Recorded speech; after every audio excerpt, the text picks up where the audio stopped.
All right, so this question I've been kind of trying to figure out on my own. I just can't find the answer. I know there's a couple different grades of Himalayan salt. What actually makes the difference between each grade? Do you have any background on that? I can't find the answer myself. Right. You have issues of purity and you have issues of vibrational quality. At the bottom of the mine, where the salt is really dark red, blood red, that's a lot of iron oxide, which you don't necessarily want to ingest.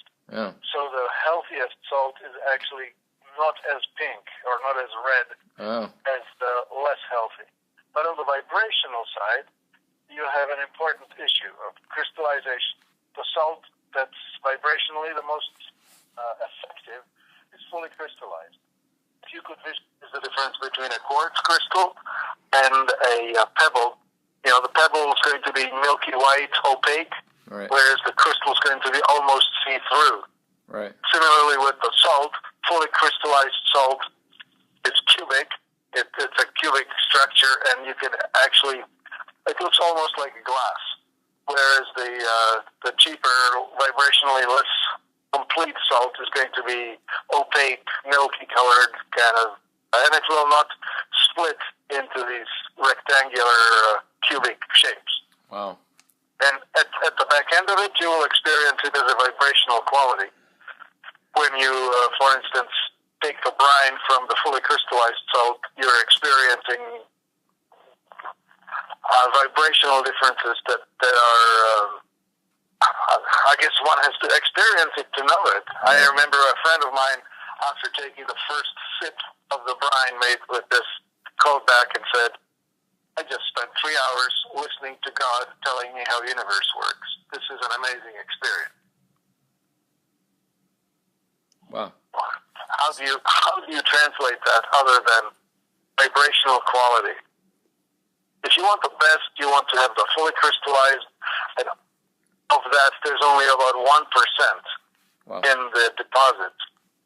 The other 99% are just the ordinary amorphous salt, typically used for making up the salt lamps.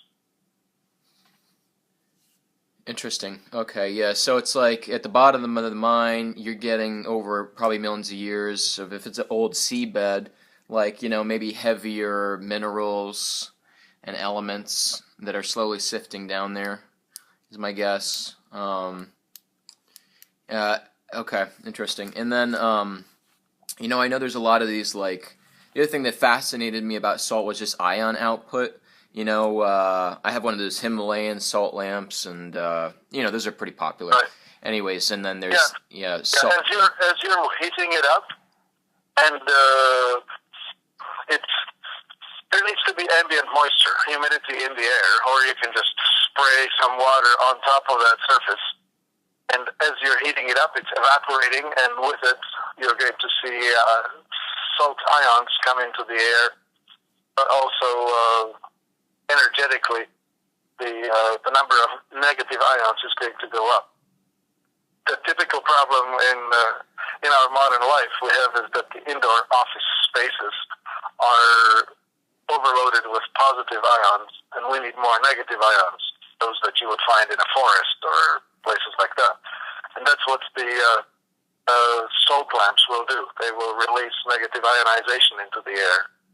So breathing that air is going to be very healing, soothing, calming, grounding, reducing of inflammation.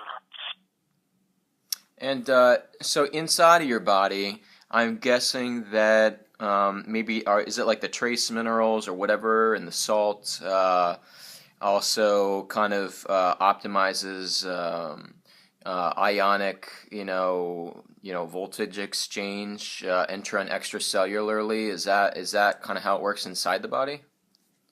Right. Yeah. The salt is the complete salt rather than a refined salt, so it will have the trace minerals. Although even the Himalayan salt is 97 to 98% sodium chloride, so it's mostly sodium chloride. Right.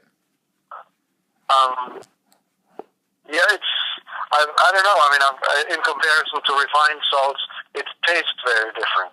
Everybody who has started using Himalayan salt finds it very difficult to eat meals that have been flavored with you need to experience it to understand it. It's just Okay. a huge difference how you experience food or drink or recovery or whatever. I mean, one example was I was sharing it with marathon runners.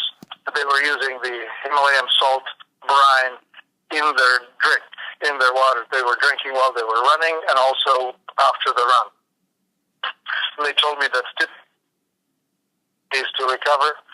And now with the Himalayan salt, like one day and they were okay. Okay, so, all right. Hey guys, one sec. I'll be right back. Hold up.